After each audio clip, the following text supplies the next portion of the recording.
Greetings, everyone. This is Andre Jenkins here in Philadelphia with my good friend David Dilge, and we're older members, as you can tell, of the Unification Church movement, or otherwise known as... I don't know if we want to go there, Andre. Just No? stick with that first intro. That's good. Okay. Well, anyway, I'm just having a good time here. It's, the attitude I have about, putting up this little chat of ours, this first chat going up on YouTube, is that, what can go wrong, right? Because, when you live long enough and you've experienced all the things that we've experienced collectively, 100 plus years or so of between us being walking this planet, there's so much that we've learned, and we like to start sharing with you about it because we think it can be of help to a lot of people. A lot of folks are walking around with concerns and burdens on their heart that they don't know what to do about, and they don't know what they can do about it. They may have tried the Christian churches, they may have tried other religious faiths, they may have tried any number of things, and for some of those folks it's working, but as you can tell, for a lot of us, a lot of people that I've met, and I believe that David's met, that it hasn't really worked. So I guess I'm starting out by talking about some of the conditions of living, not just in America but on Earth in general, that that I want to comment on, that we want to make some comment on. Dave? Well, as you were doing the intro, I was just thinking what we were going to call our moment, and I wanted to give a shout out to our previous attempt at this called the Unification Hour that we did back in the mid-'80s, right? That's right. We did it on yeah. a cable TV station in Wilmington, Delaware. Yep. Channel 22, the Heritage Channel. Oh, geez, look at you. And then so now I'm thinking we could call it how about the Unification Moment? Moment, I like it. I like it. The Unification Moment. That's what this is going to be called. I think it's great. Yeah. Amen. Okay. So now what? Well, again, what I was saying is that we have, so much experience meeting people, people that David's met from around the world, people I've met primarily here in the United States and some overseas, but just over the years of, I want to start out by saying that I started as a Unificationist back in 1983. David a lot sooner than that. He can tell you more about his story. And my experience over these last 35 years has been, it's been quite a ride, if you will. So many things have happened. I've gone in so many various directions because of just the events that have unfolded in my own life.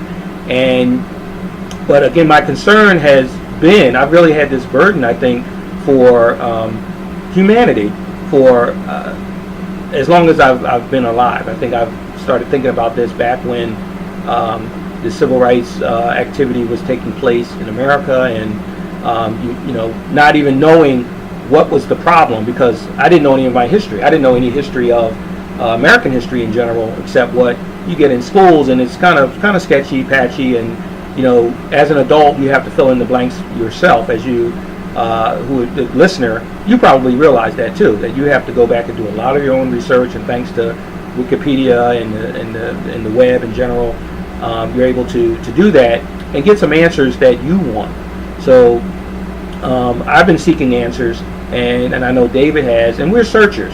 So we're not only continuing to search, but we're also sharing with you what type of things we've come across in this process, and it's an ongoing process.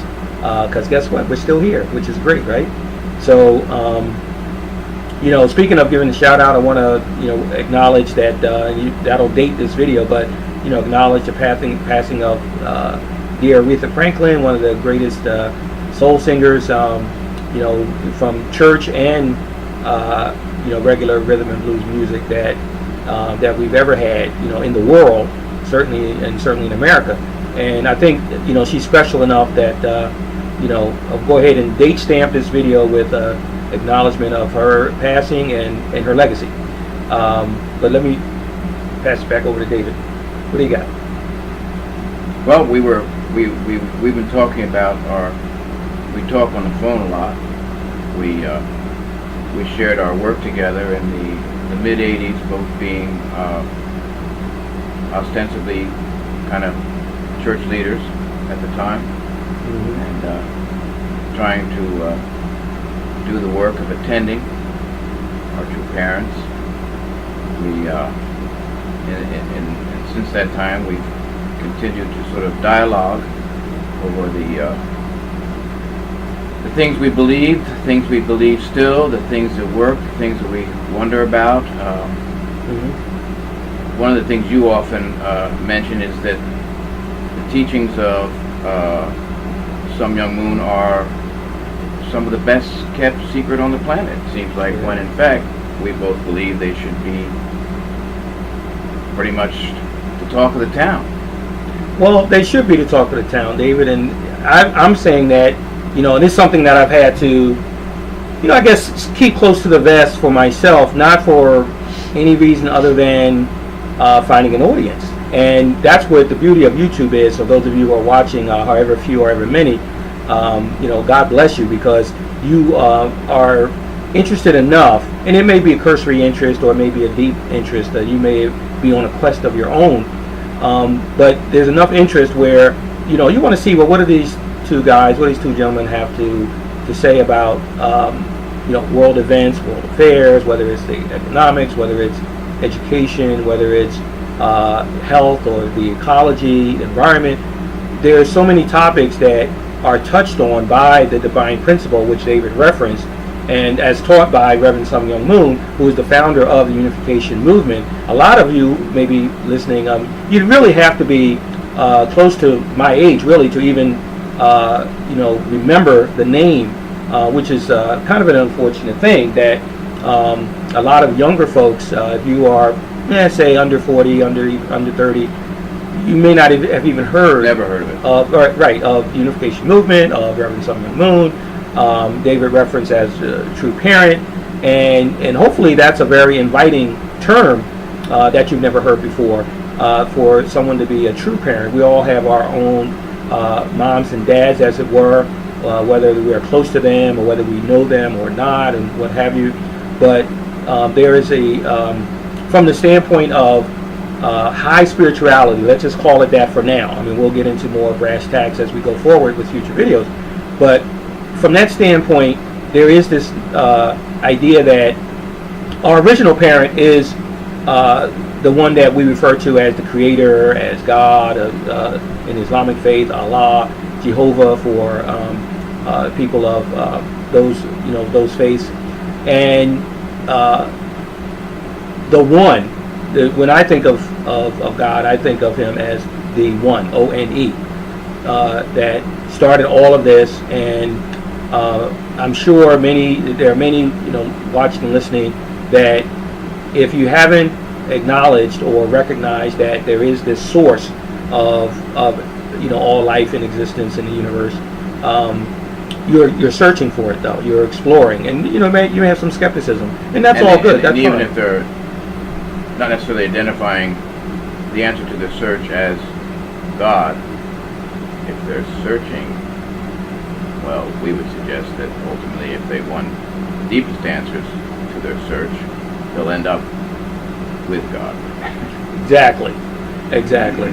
Well, the divine principle starts out, especially in the kind of basic lectures, talking about happiness and the pursuit of happiness. And this is something that you hear about a lot, and it's still, that Will Smith movie from so many years ago, about 7, 8, 10 years ago, The Pursuit of Happiness, was really a general statement for our society, particularly in America and perhaps other parts of the world, where there is this, we don't have a well-defined culture here. At least I would argue that we do not. It's something that's wide open, which has pluses and minuses. I mean, I would say the pluses are that it opens a way for people to discover something brand new, something revelatory that comes from revelation, and that's, again, hearkening back to what we want to share with you in terms of the divine principle, as a revelation that has to do with the fulfillment or the realization of the goals of Christianity, if you will, and the goals of religion in general. But that's, again, that's not something that we're here to debate either amongst ourselves or with others in the audience, even though some of the comments that you give may reflect a desire to debate. But we'll get to that. What we're talking about right now is just giving you an introduction to where we are coming from. And since you are still watching this, then you have some kind of a curiosity about what is it that what is the point of what we're talking about. Well, let's just say, again, this pursuit of happiness is what we're talking about, and this is really important for many people of all ages, whether they're 5, 10 years old, all the way up to our senior citizens and all these baby boomers that have just started into retirement and so forth, trying to find out, well, what is the point of all of this? We know that, well, we were talking earlier about the finality of, seeming finality of what we call death, right? Your life ends on this earth, and it's guaranteed to end for everyone on a long enough timeline. And yet, how many of us really look at the purpose of the 70, 80, 100 years that we get to be here on this plane, if you will? And I'm saying that because, again, I believe that we go on to another plane, another realm, another type of existence, but continuing to exist nonetheless. Excuse me, Ryan. But go ahead. We need to have that little video from last night from our town. Yeah. The guy makes the comment about eternity. It'd be great Well, to be able to stick that baby right in there now and say, we may do that, and if not, then again, we'll refer you to the movie Our Town. If you look up Our Town movie, you will find it, and it's a very interesting movie from the 40s, but it's about life in New Hampshire at the turn of the century, a place called Rogue's Corners, and what kind of not only life experience people were having there, but also how they viewed their life experience, particularly the main character, his name is Emily, and how Emily viewed her life experience of growing up as a young girl and getting married at a young age, and then coming to the end of her life at a relatively early age, and then at the end of the movie, she's reflecting on her life experience, and it's a pretty profound reflection. She's actually talking to other ancestors of hers. She has the experience with the spirit world, right? Correct. Well, once she enters the spirit world, once she actually dies. At death, she encounters neighbors, friends, even family members who have died before her, and they have a little conversation about what they are supposed to experience. And and she's told by Mrs. Gibbs that, hey, and I'm not giving the whole plot away, but she's told by someone that you really should consider forgetting about your life on earth, because we're in this process of we being those in the spirit world are preparing for something completely different. So at least they were aware that there's something completely different that's going on in the spiritual realm, in the realm out beyond death, that doesn't necessarily have a lot of relevance, but could. But in their case, very much. Yeah.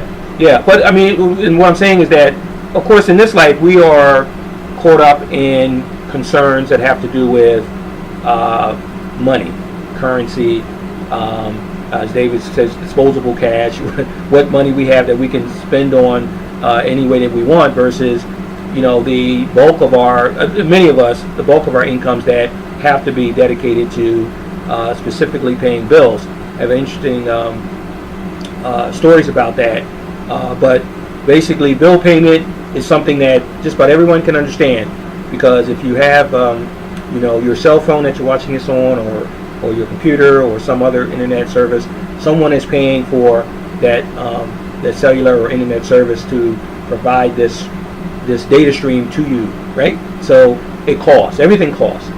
Okay. How long should we go on with our first? How long should we go on? What do you think? We've been going on just under 15 minutes. Yeah, the clock is down there. So we've been going. 15 minutes might be a good time to. Okay, well, tell you what. Oh, there it is. Good. Yeah, good. We are going to wrap up and say thanks for watching. If you've gotten this far, then we just thank you so much. And we look forward to talking with you again. We'll be coming to you a variety of ways. David lives more than a few blocks away from me, so probably some of our conversations will be with the split screen or however technology allows us to do this. But we're going to be bringing more of these videos to you, and we hope you stay curious and check us out again.